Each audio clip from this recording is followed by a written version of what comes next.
And now, the moment we've all been waiting for, Richard announced, his voice booming across the conference room.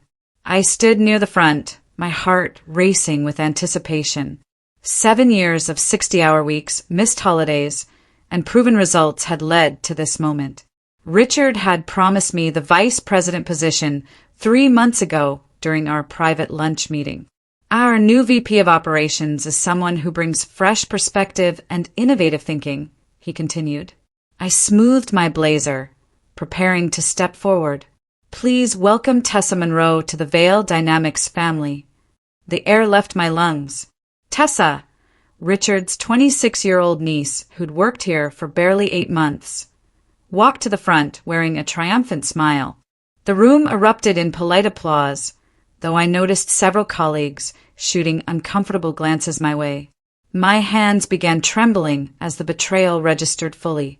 Richard caught my eye briefly before looking away. Amara has been like family to us, he said, as if that somehow softened the blow. But it's time for new energy in leadership. The words felt like acid, like family, but apparently not family enough. Then I resign, I heard myself say, my voice surprisingly steady. The applause died instantly. Richard's smile faltered. Amara, let's discuss this privately.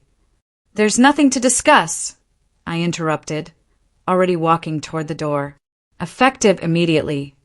I returned to my office an hour later, expecting to pack my belongings in private. Instead, I found my desk completely cleared. 7 years of awards, client photos, and personal items had vanished.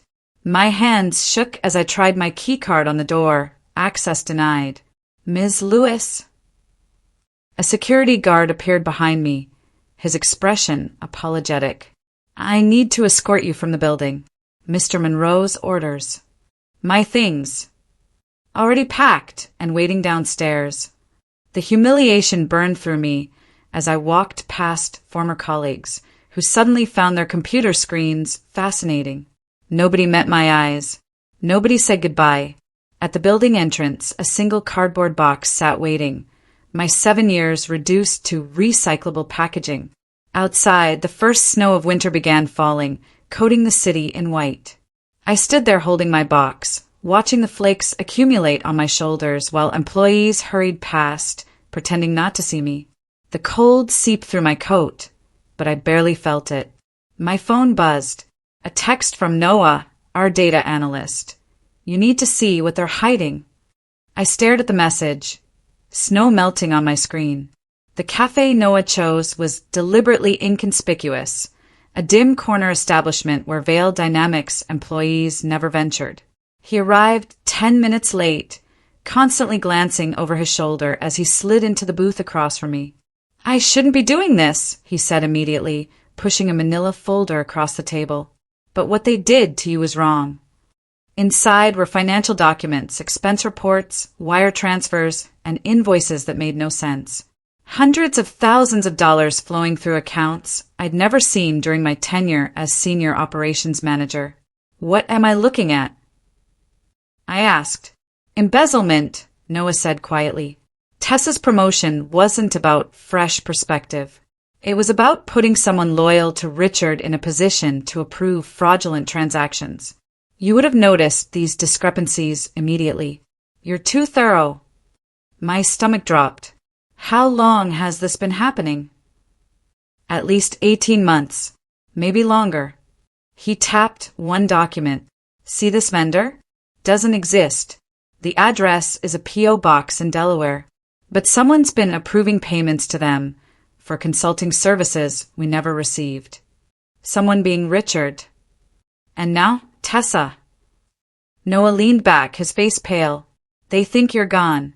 That's their mistake. I spent that evening in my apartment, surrounded by documents Noah had copied. My initial rage had cooled into something more calculated. Richard had stolen 7 years of my career, but more importantly, he was stealing from the company and its employees. Revenge would be satisfying, but temporary. Justice through evidence and strategy that would last. I began reconstructing everything I knew about Vail Dynamics operations. Every client deal, every vendor relationship, every financial approval I'd processed. My memory for details had always been exceptional, something Richard had valued right up until it became inconvenient.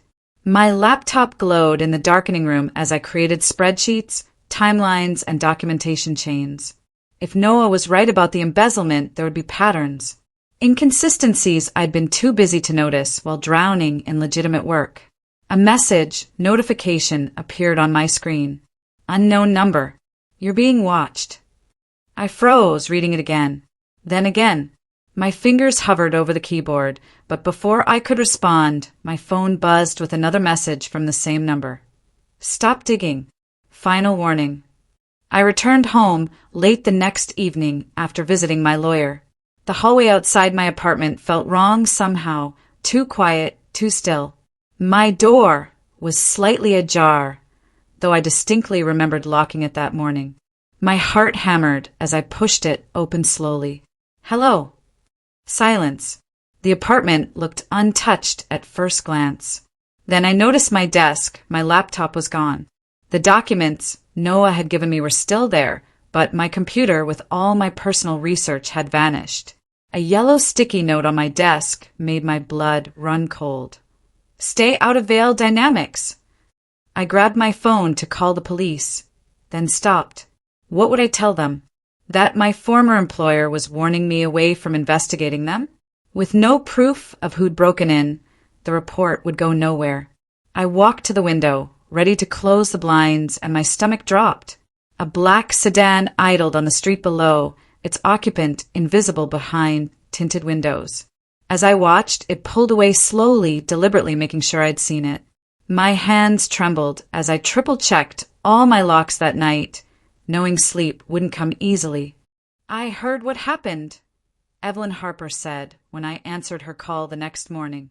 Richard's a fool. Evelyn ran Harper Industries, one of Veil Dynamics' largest clients.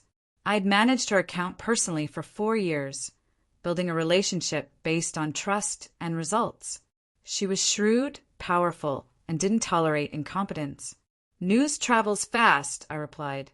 In our industry, everything travels fast, especially when someone talented gets pushed out for nepotism. She paused. I also heard whispers about financial irregularities. Is that why you resigned? I chose my words carefully. I resigned because my loyalty wasn't valued. The financial issues are something I'm trying to understand myself. Trying to understand or trying to prove? Her directness caught me off guard. Both. Good. Evelyn's tone turned businesslike. Meet me tomorrow. Harper Plaza, 10th floor. I have a proposition. She hung up before I could respond. The next afternoon, sitting in her minimalist office overlooking the city, Evelyn laid out her offer. Help me expose him, she said bluntly. I'll fund everything, lawyers, forensic accountants, private investigators, whatever you need. Richard's been overcharging my accounts for months. I want to know why. Noah called me 3 days later, his voice urgent. I found something. You need to see this immediately. We met in a parking garage this time, Noah's paranoia apparently justified after my apartment break-in. He handed me his tablet, displaying payroll records. Look at this employee, he said, pointing to a name, Amara Lewis. That's me. No, that's a ghost employee using your name. He scrolled through the records. This fake Amara Lewis has been receiving bonuses, consulting fees, and expense reimbursements for the past 14 months. $70,000 total. My mouth went dry. They're framing me. It's worse than that.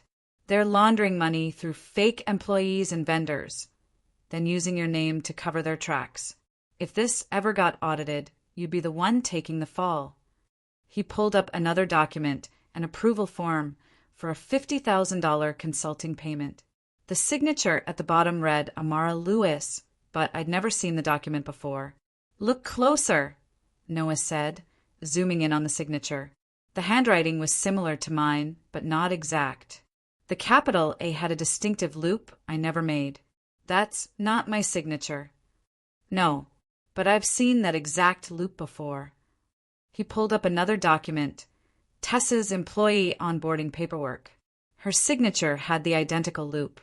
The article appeared in the business section of the morning newspaper. Former Vail Dynamics manager under investigation for data theft. I read it 3 times, my coffee growing cold. Anonymous sources claimed I'd stolen proprietary client information before resigning. The article strongly implied corporate espionage, mentioning unnamed competitors who might have paid for Vail Dynamics trade secrets. My phone exploded with messages. Former colleagues asking if it was true. Clients I'd worked with expressing disappointment.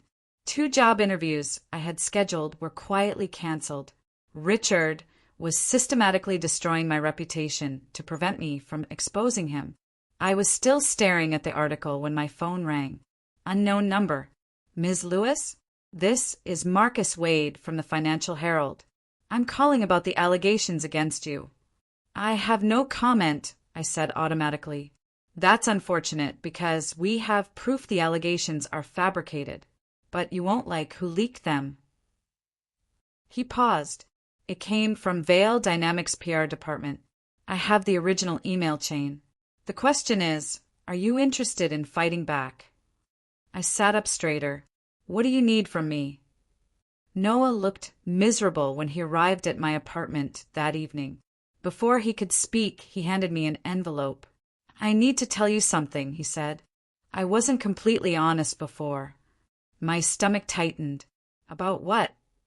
2 years ago, Richard asked me to help him with data access. He said he needed reports for investor meetings, but the requests were unusual. Expense details, vendor payments, things outside normal reporting. I thought it was strange, but he was the CEO. I gave him administrative access to several financial systems. The betrayal stung. You helped him set this up. I didn't know what he was planning. I thought I was just doing my job.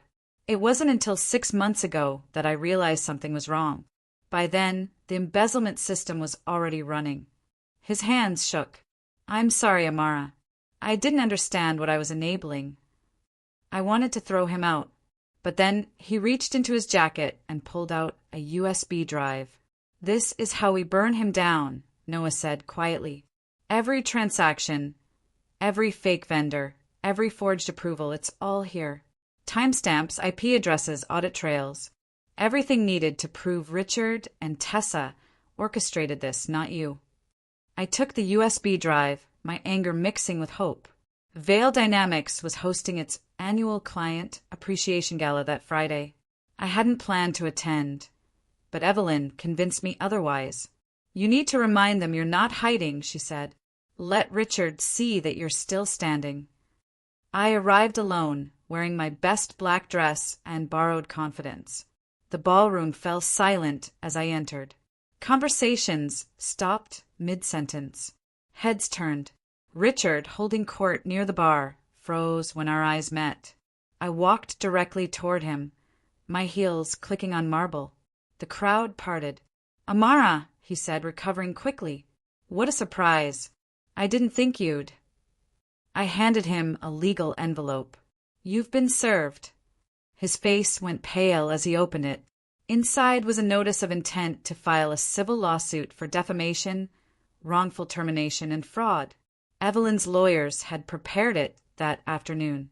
This is ridiculous, he blustered, but his voice lacked conviction. You can't prove. See you in court, I interrupted, then turned and walked out of the gala with more dignity than I'd left his company. Behind me, the whispers erupted like wildfire.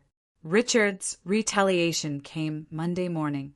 My bank called to inform me that my accounts had been frozen pending an investigation into alleged embezzlement. The claim had been filed by Vail Dynamics Legal Department, citing the ghost employee records as evidence. I couldn't access my rent money. My credit cards were declined. 7 years of savings, locked away based on fabricated accusations. I called Evelyn, my voice shaking. He's trying to destroy me, financially. I can't even pay my lawyer now. That was his mistake, Evelyn replied calmly. Harper Industries is Vail Dynamics' largest client. We represent 30% of their annual revenue. Let me make a call. 2 hours later, my phone rang. It was Richard. Call off your attack dog, he said without preamble. Evelyn just threatened to terminate our contract if I don't unfreeze your accounts. Then unfreeze them. This doesn't end well for you, Amara. I have resources you can't imagine. Lawyers, connections, influence. And I have the truth, I interrupted, along with a very angry billionaire who doesn't appreciate being defrauded. Your choice, release my accounts or lose your biggest client. He hung up. 30 minutes later, my bank called to confirm my accounts were accessible again. Noah's analysis of the USB data revealed something unexpected. While Richard had orchestrated the embezzlement scheme, most of the fraudulent invoices were tied directly to vendor accounts Tessa had approved. Her digital fingerprints were everywhere: emails, approval signatures, bank account information. She's more involved than we thought, Noah explained, showing me the evidence. Either she's an active participant, or Richard's setting her up as the fall guy. That evening, my phone rang. Tessa, we need to talk, she said immediately, her voice thick with tears. Please, I'll meet you anywhere. Just, please listen to me. Every instinct screamed trap, but something in her desperation sounded genuine. Public place, I said. Tomorrow afternoon. The coffee shop on 5th Street. She agreed immediately. The next day, Tessa arrived looking nothing like the confident woman who'd stolen my promotion. Her eyes were red and swollen, her hands shaking as she sat down. He made me do it, she said without preamble. All of it. The approvals, the signatures, everything. I didn't want to, but he said if I didn't help him, he'd destroy my mother's business. She owes him money, a lot of money. Why should I believe you? Because I have proof. She slid her phone across the table, showing me text messages from Richard with explicit instructions about which invoices to approve. He told me the money was for legitimate consulting services, Tessa continued, her voice breaking. I didn't question it at first. He's my uncle, I trusted him. But then the amounts got larger and the company seemed fake. When I asked questions, he threatened me. She pulled out more evidence, emails, recorded phone calls, bank statements showing Richard had been controlling where the embezzled money went. Tessa had been documenting everything for weeks, terrified but unsure what to do. Why come to me? I asked. Because you're the only person who might believe me, and because what he did to you was wrong. You deserved that promotion. I never wanted it. Tears streamed down her face. I'm so sorry, Amara. For all of it. I was processing this when I noticed something through the coffee shop window. A man in a dark jacket standing across the street, watching us. When he realized I'd spotted him, he spoke into his phone. We need to leave, I said urgently. Now. What? Why? Someone's watching us. Move. We hurried out the back exit into an alley. Behind us, I heard the coffee shop door slam open. We ran, dodging through side streets until we emerged near a busy shopping district where we could blend into crowds. My phone rang. Noah. Where are you? He asked urgently. Vail Dynamics just filed a missing person report for Tessa. They're claiming you kidnapped her. We met Noah at a secure location, a friend's empty office building where he had temporary access.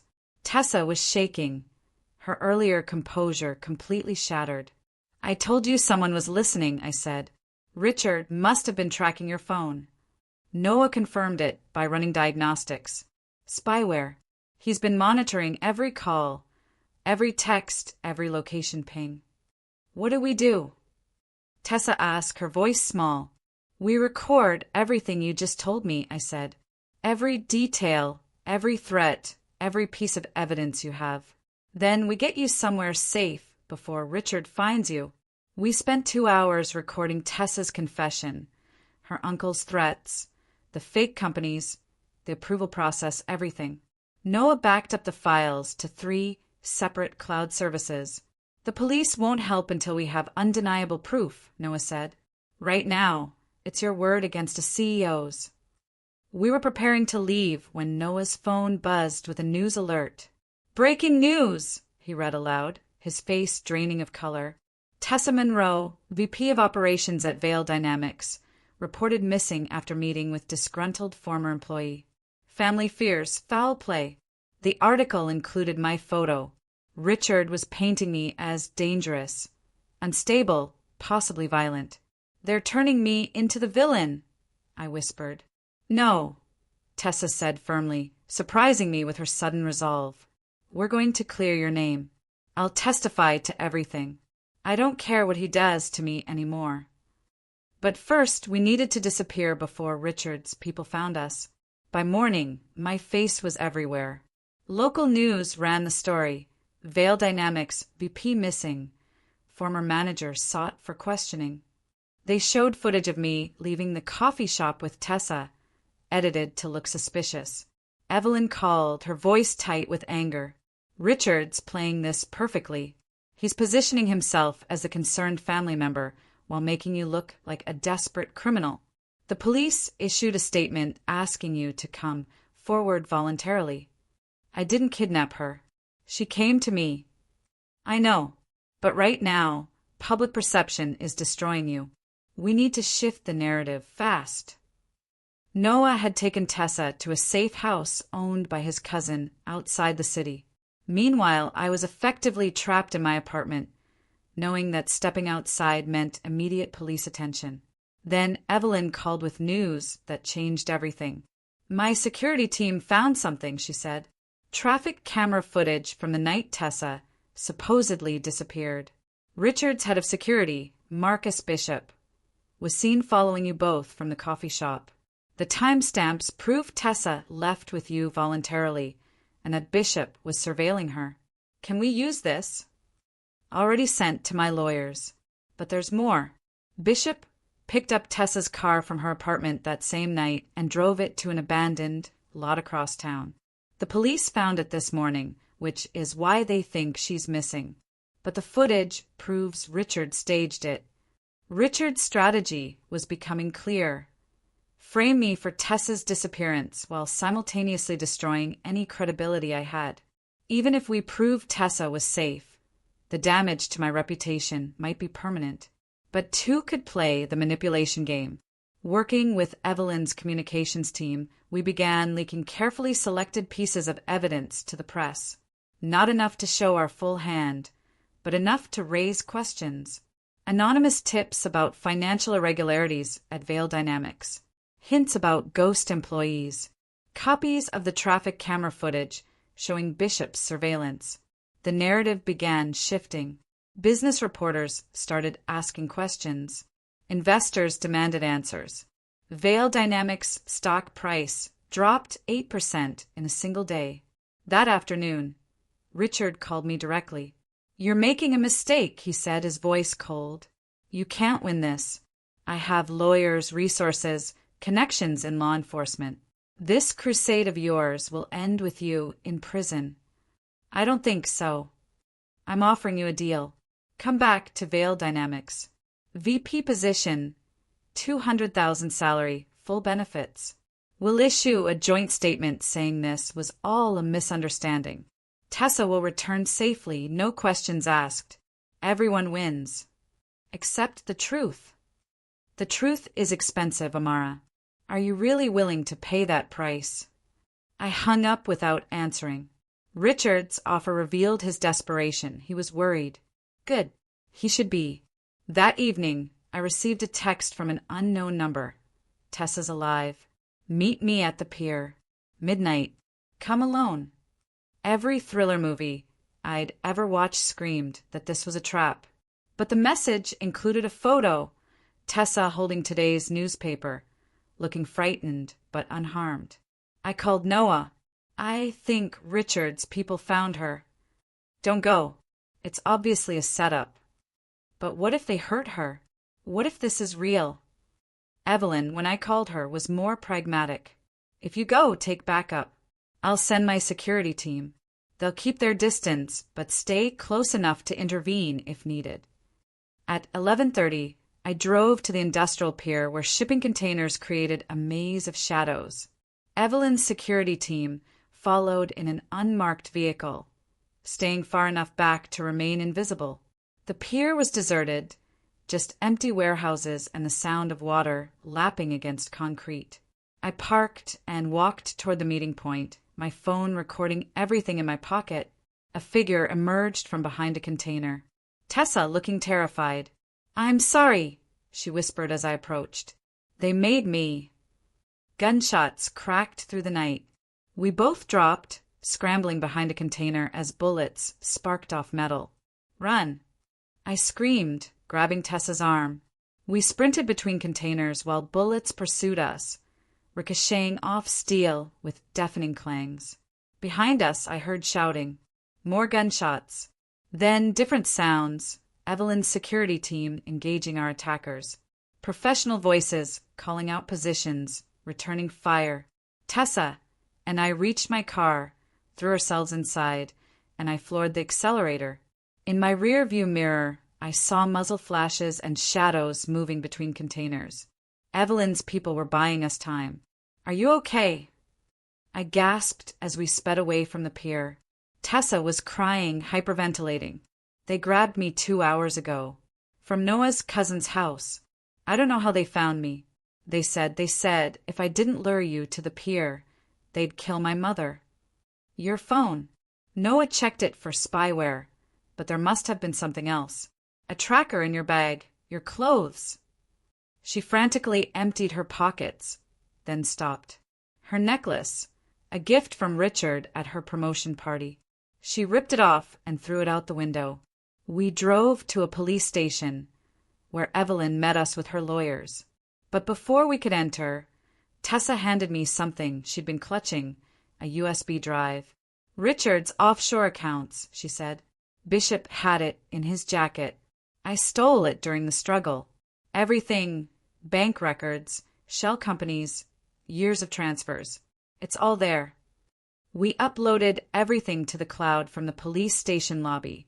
The USB contents, Tessa's recorded confession, the traffic camera footage, Noah's financial analysis. Everything.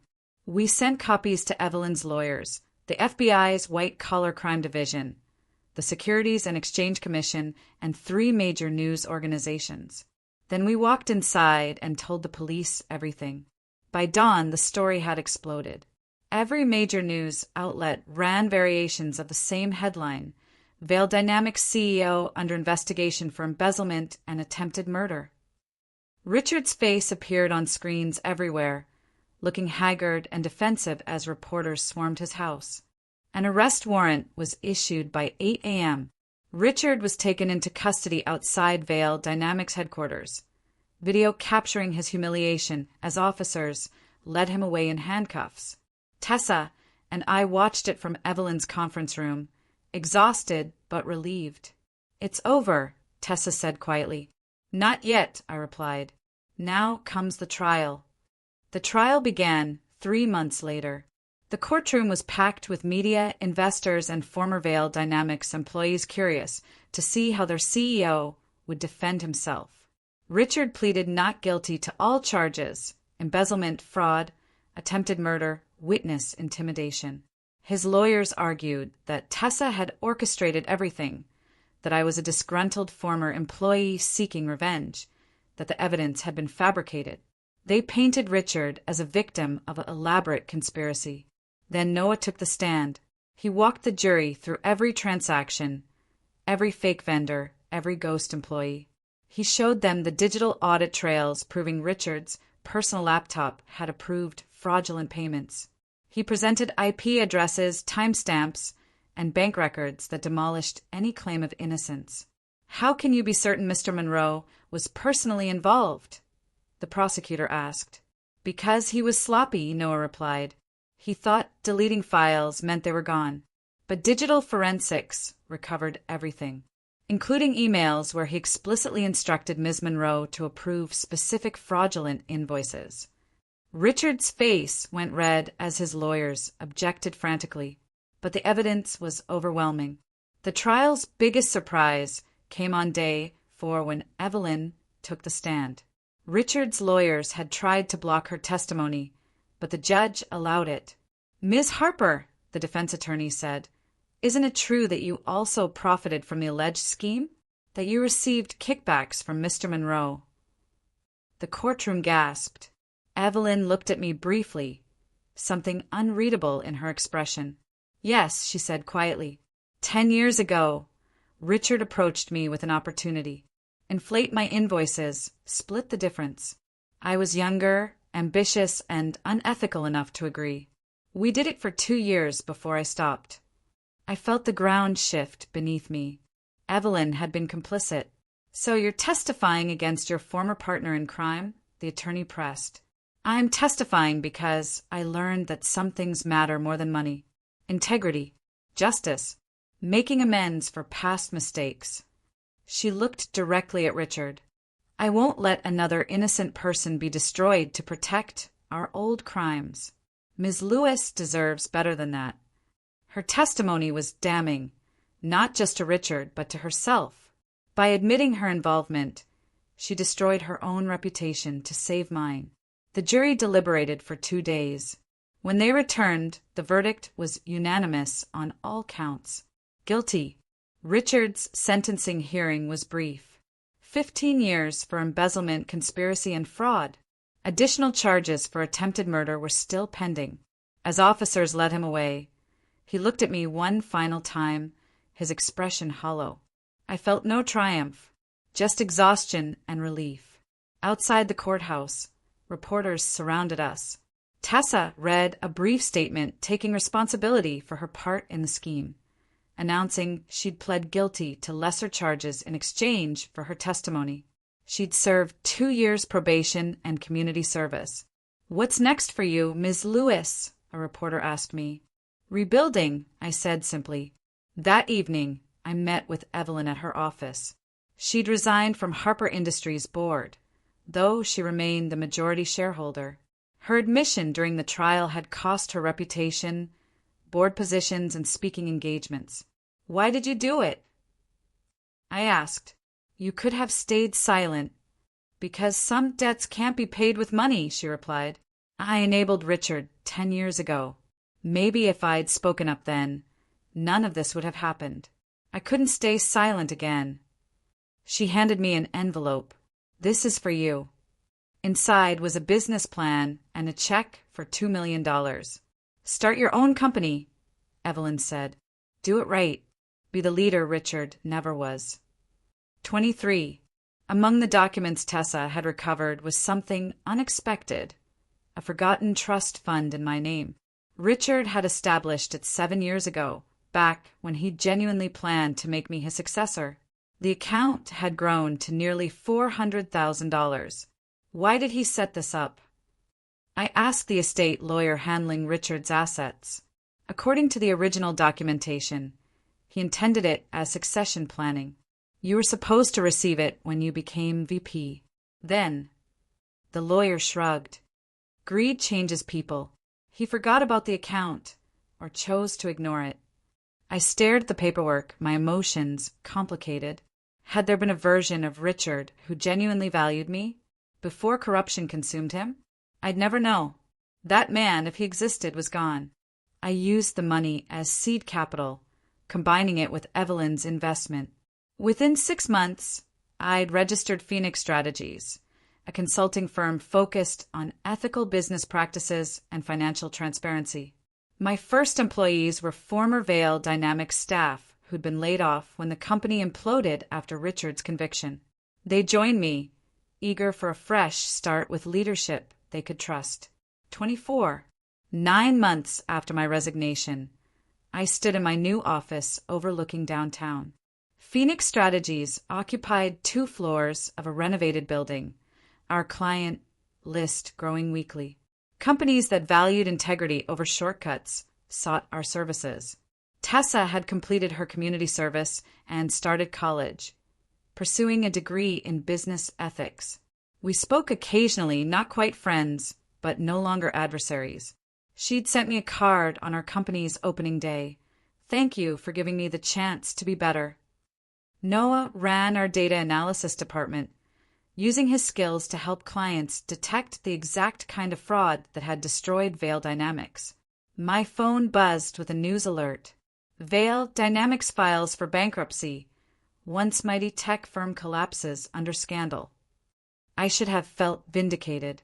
Instead, I felt sadness for all the innocent employees who'd lost jobs, the clients whose trust had been betrayed, the whole mess that Richard's greed had created. A year after everything fell apart, I stood at my office window watching Richard being transported to federal prison on the news, playing on my phone. 15 years. He'd be 71 when released, his legacy destroyed, his family name ruined. Ready for round 2? A voice said behind me. I turned to find Noah holding 2 coffee cups, grinning. Round 2.